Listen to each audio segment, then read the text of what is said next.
As hurricane season kicks off, the U.S. Army Corps of Engineers and its 249th Engineer Battalion are making preparations. So we'll definitely ask if they have a backup generator for this facility to help.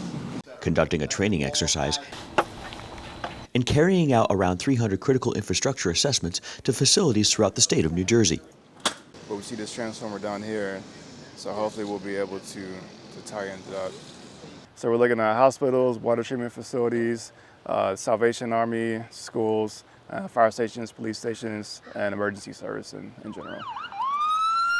The efforts are all a part of a regional exercise the U.S. Army Corps of Engineers is performing with the State of New Jersey's Office of Emergency Management and FEMA. We're conducting an exercise over 2 weeks where the U.S. Army Corps of Engineers Temporary Power Mission and their 249th Engineer Battalion, Prime Power, is actually here in New Jersey, doing assessments of over 300 of the 1,500 critical infrastructure facilities in New Jersey in a simulated exercise where there was a blackout across the state in all 21 counties. While it's just an exercise, the assessments have real-world implications and provides valuable knowledge to the soldiers. These are the real assessments of the real critical infrastructure facilities and the real capabilities from the state, local, and federal government that are helping to do these assessments, which will make us better prepared to efficiently respond in the future. We learn a lot about the electrical infrastructure of how the utility is providing power to the facilities that we visit,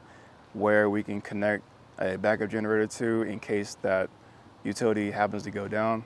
The soldiers in the field feed the information into a database that can be utilized in the case of a national disaster response. In the event that there was a mission or a disaster in the state of New Jersey, we now know what size generators are required at said critical infrastructure, right? So they use that information, and then the state also uses that information to sometimes equip themselves with temporary emergency power generators, so they do not have to rely on the federal government if they do have a disaster. For all the participants, being involved in response and recovery missions is extremely rewarding. We serve the citizens of our country, right? And I serve the citizens of New Jersey. I'm from New Jersey, and our FEMA mission is pretty simple. We help people before, during, and after disasters.